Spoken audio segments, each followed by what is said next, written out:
Greetings and welcome to On the Table. We are broadcasting on RTM Click and MyTV's Berita RTM channel 123, which is also live streaming on YouTube. I'm your host, Mohana Priya.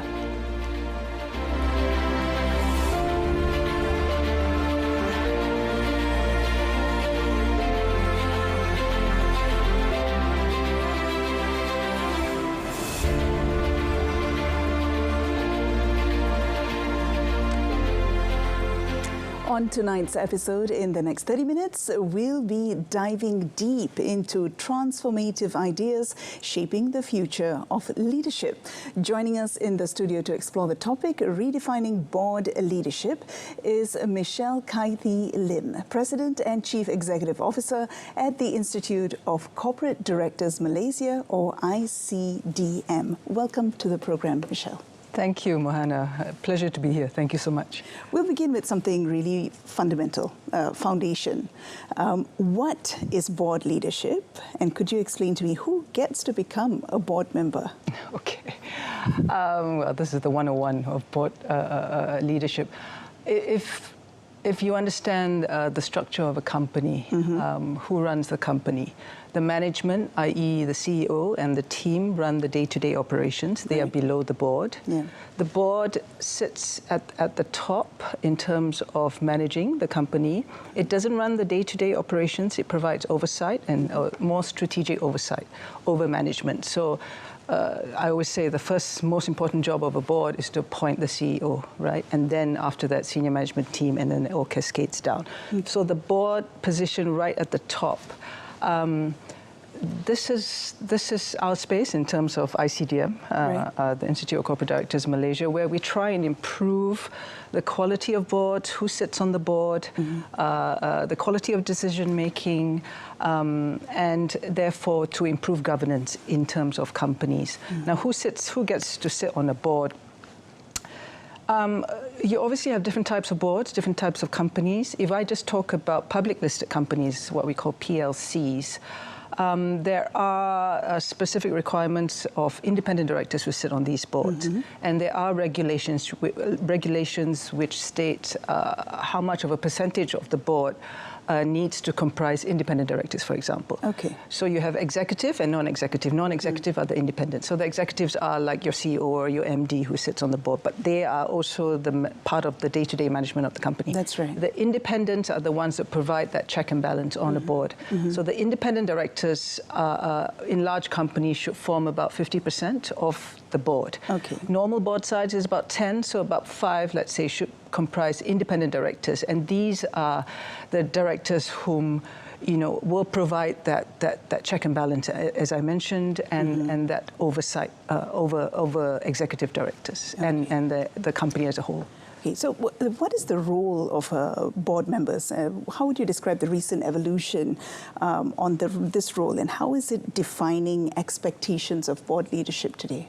Yeah, if we look back, we start from the 70s where it wasn't as regulated. Okay. You find that people who sat on boards generally were older, retired from full-time work, were asked to sit on boards, and that has changed over time, obviously. So we're not, it should not be looked at like a retirement reward anymore. We talk about it as looking at a board position as a board career. Right. So for people who have worked full-time as executives, who are considering then what they would they do post that, when they retire at 50 and what have you. They could consider sitting on boards, but we say that that's a different career. That's a different chapter in your career. And we're trying to professionalize boards at ICDM, therefore bringing in the right quality of people onto boards who can provide then the ideal oversight over a company. Because obviously you see now there are many issues in companies, governance on companies, the way companies are run. So it always starts with the right board. Right. And when you start with the right board, you need to start with the right composition first. So who sits on the board then? And whether they're they've got the right skill sets, knowledge, they've kept up to date with current trends, et cetera, et cetera. Well, what are the right skill sets? I'm just curious. There's no one size fits all in that sense. It depends on the company, I suppose. It depends on the company. You find the traditional skill sets were legal, accountancy, but it's gone beyond that now. Okay. I mean, you do need lawyers. For example, in a public listed company, you do need accountants. There needs to be certain qualified accountants who then would chair or sit on the audit committee, which is a prescribed statutory committee for public listed companies. So they will provide oversight of your finances and your internal controls. Okay. So certain skill sets are required. But for the majority, it could be anything depending on the strategy of the company and what are the skill sets that they need to fulfill and help them on that strategy and that strategic journey. Okay. So even those skill sets can evolve over time in the same company. On that note, about the skill sets, so we've got rising complex external factors right now. We've got the advent of AI and geopolitical factors right now, cybersecurity, fraud. Do you think the traditional risk management approaches are enough, and how should boards adapt to these emerging threats? Yeah, so if I can put it very simply, all the list of current emerging trends and threats that you mentioned, AI, cybersecurity, even the pandemic. From AI itself, you talk about digital manipulation and all of that. These are so current. Yeah. So if you think about risk management, it needs to be more forward-looking. It needs to be able to assess future current threats, current trends that are impacting companies and how they perform. So as a board, if you don't apprise yourselves of current risk plus more, shall I say, less typical risk, more atypical risks. For example, as I said, digital manipulation, AI, how does that impact your business? Digitalization, how does that impact your business? Boards need to keep abreast of these sort of new current issues that impact companies. So when we face these emergent threats, boards are making decisions and defining their legacy, the legacy of the company, and more importantly, diverting businesses from entering into the crisis in the first place. So as part of this crisis management, how can directors strike a balance between being decisive and maintaining strategic foresight when it comes to unpredictable situations like this? Yeah, I think it is a constant challenge and battle. Boards, if they are kept apprised and they're on top of current trends and issues, they will be able to provide that oversight and the balance, as you say, because there is a challenge between oversight, which is reactive, shall I say, compared to being more proactive. And we're seeing now that the skill sets that are needed are more proactive oversight, less reactive, more. So when we talk about proactive, being more preventative in that sense, so that you can then prevent, as you say, or see crises coming and be prepared for that. And therefore, the board's role is not just sitting there and approving accounts anymore. Right. It is very, very proactive, and there's a huge responsibility, as PLC directors know. Yeah, the owners, and it's become very, very onerous. The responsibility seems really big. Yes. Does that mean that board directors come with certain backgrounds, certain experiences already before they are appointed, or how does it work actually? Well, they bring their specific or individual skill sets to the board. Let's say if you were a lawyer, or if you were an accountant, or if you were an entrepreneur, you bring that specific skill set to the board. We do also train board directors. So, for example, there are only 2 mandatory programs for board directors currently. We run them on behalf of the regulators, on behalf of Bersama Malaysia. There are 2 mandatory programs for PLC directors only. One when they first sit on the PLC board, that covers everything from fiduciary duties to listing requirements. The second one, which was launched quite recently, last year, it covers ESG and sustainability.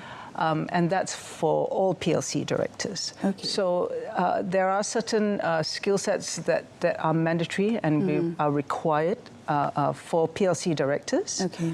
But again, if you're not a PLC director and you brought a certain skill set to the board, you would still need to ensure you're kept abreast Yes. of current trends. So therefore, you would have to then yourself go and attend programs. We provide programs as well for non-PLC directors, and therefore they may avail themselves of those programs. Do you think these programs should be made mandatory for non-PLC directors as well?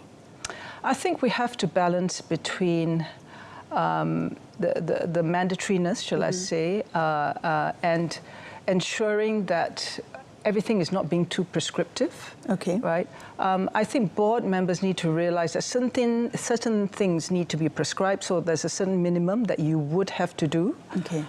For example, if we link this to the number of trainings you do in a year, and this is something we should work towards, getting a minimum number of perhaps CPD or CPE requirements in order to renew themselves and be able to sit on the board year on year. I think that's something we should encourage because most professions do it, and if we're looking at professionalizing boards, there must be a minimum requirement to be able to do year on year.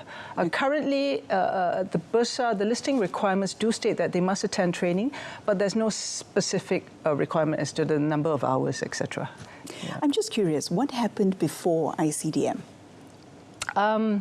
Well, there was MINDA, the Malaysian Institute of Directors or Directors Academy, which was actually set up specifically for the GLCs themselves, but then evolved over time to sort of cover and run programs overall. But that was, before before the Asian financial crisis and all this hit us, and before we've got, the various iterations now of the Malaysian Code of Corporate Governance, which is now increased responsibility of directors and companies to ensure, that they're on top of the governance game in that sense.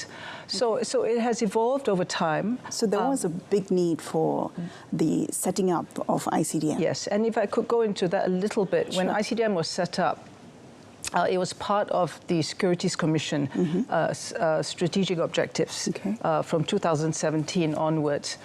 To improve governance in the market. So what they did was we had regulation, we had regulatory discipline, then we had the corporate discipline in the market with all the regulations in place. What was then lacking, or the last gap they needed to fill in that sense, was that individual or internal discipline of board members themselves. So that is our role, and that was why we were set up, to improve that internal discipline within companies themselves. Yeah, so we cover all the, from market to corporate to individuals. Okay.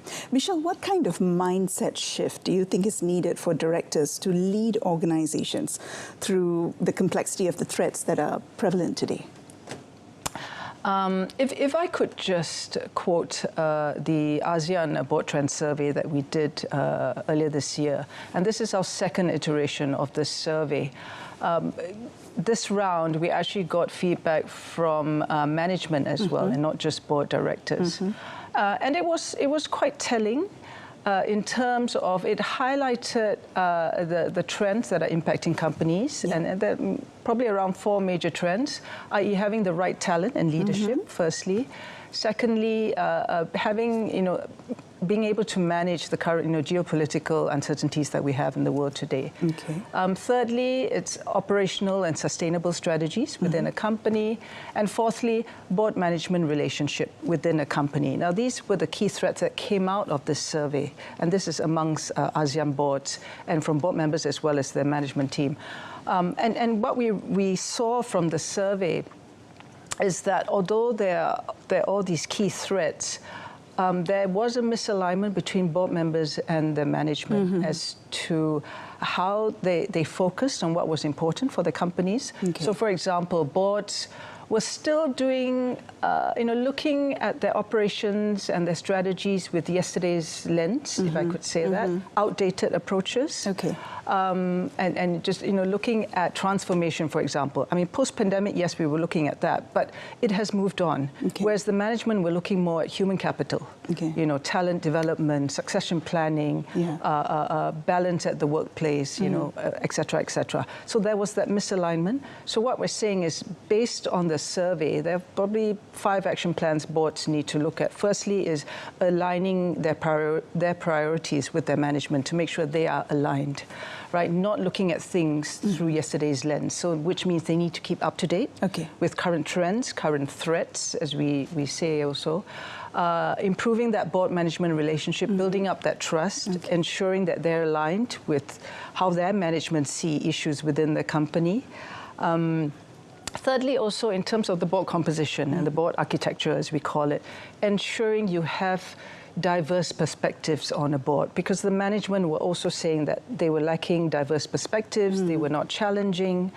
There was too much groupthink, and that doesn't encourage better performance, because there's empirical evidence to show that where there's more diverse thoughts on a board, and we did this in a study, a diversity study in 2021, there's a direct correlation to improved corporate performance. So it's important that we have diverse perspectives on a board, so that there's that creative, and there's robust discussion on a board. Also, we look at board effectiveness, because the management was saying boards were not challenging enough, not looking, they're blindsided because they're not challenging, asking the right questions. So that's the 4th point. And the last point is on sustainability. Even though boards felt, they knew sustainability was important, management were questioning whether they had the required skill sets and knowledge to run that. For the companies. And hold that thought on sustainability, Michelle. We'll be right back. We are speaking to Michelle Kaithi Lim, the President and Chief Executive Officer of ICDM. We'll be right back after these messages.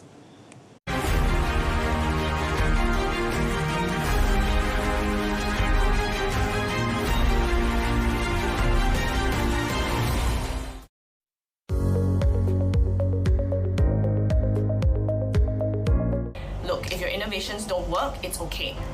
That is also very important, because your team needs to feel safe enough. They need to feel safe enough and assured enough, so that they are more willing and more bold to be able to innovate, to brainstorm, to think of new ideas.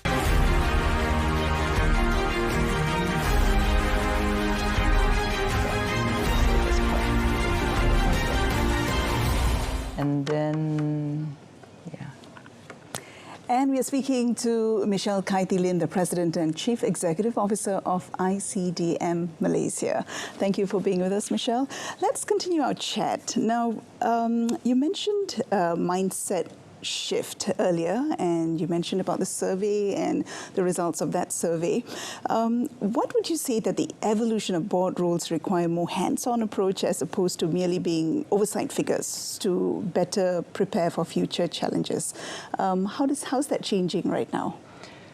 It has changed considerably through the last, I think, 20 to 30 years. We're seeing that boards, as I mentioned earlier, it's not a retirement job anymore. It's a very onerous position. Boards are providing oversight, yes, but they're not just figureheads. They have active participation in their companies. They need to be engaged with their employees. Therefore, it's not just sitting, at a board every quarter, every 3 months, let's say, and deciding on financials, and that's it. You have to know what's ticking within the company.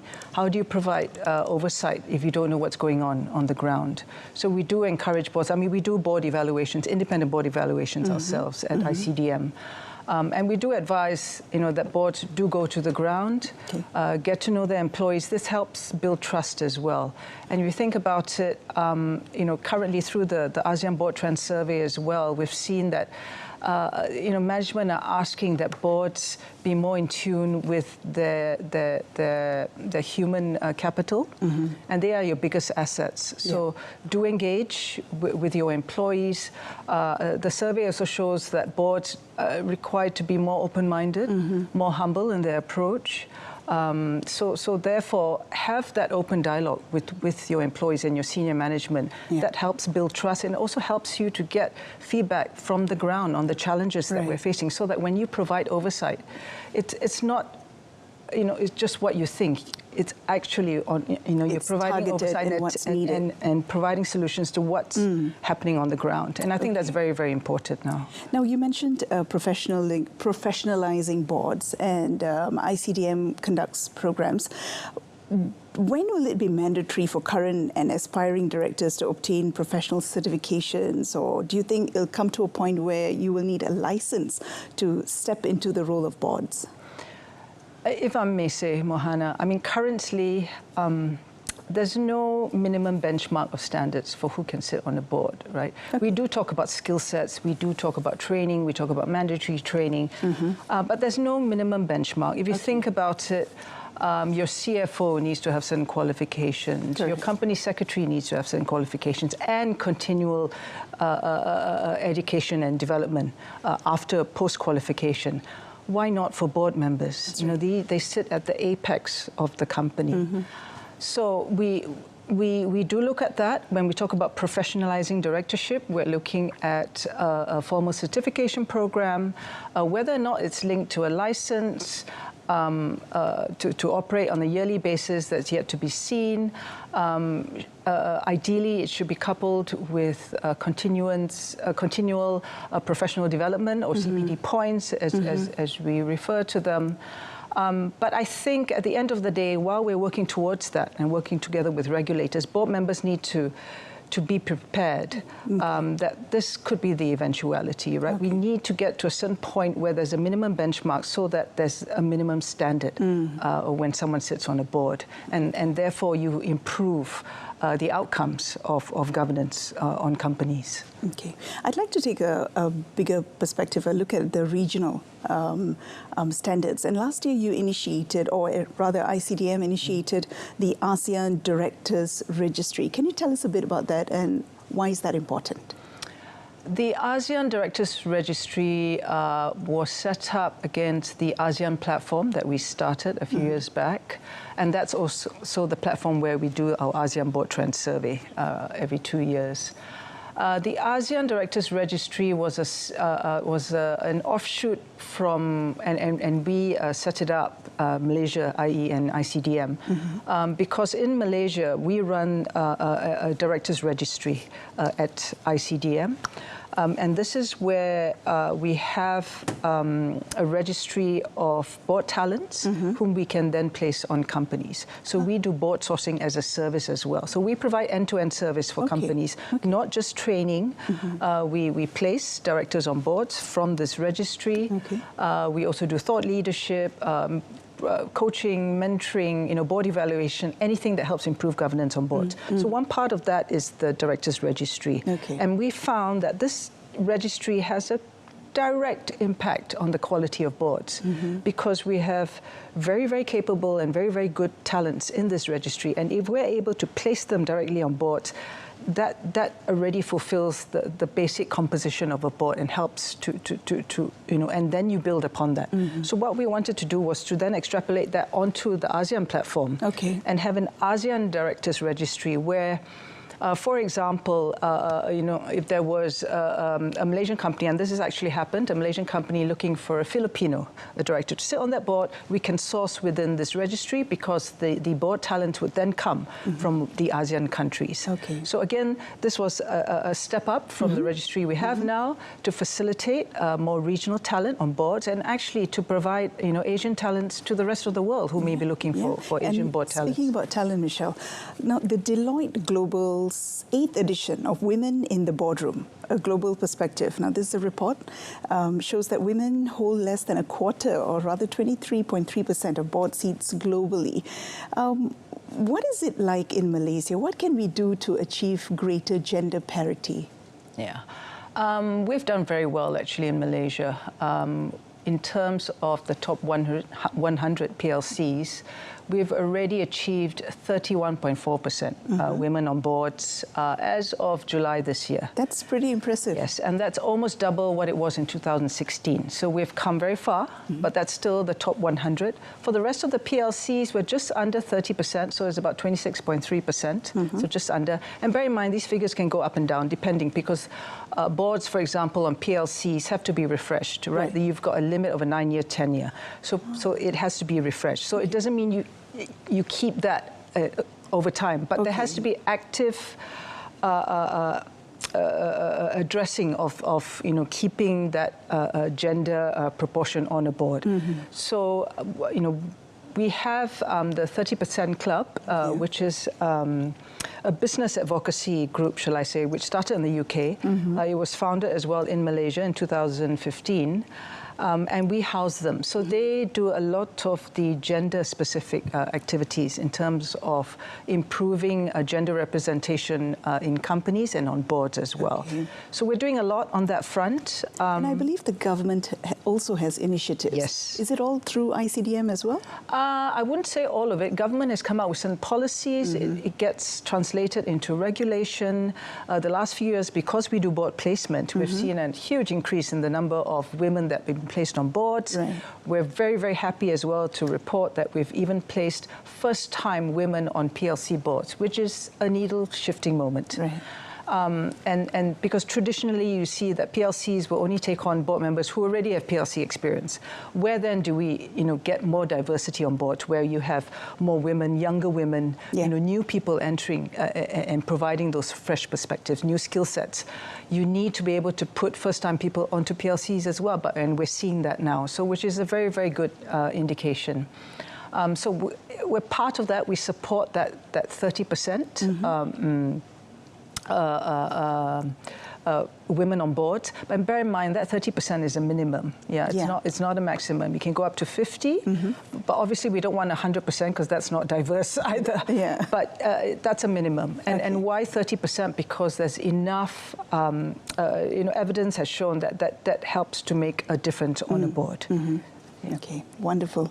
Thank you so much, Michelle, for your insights today. And we've covered quite a bit today, but I hope we get to speak again.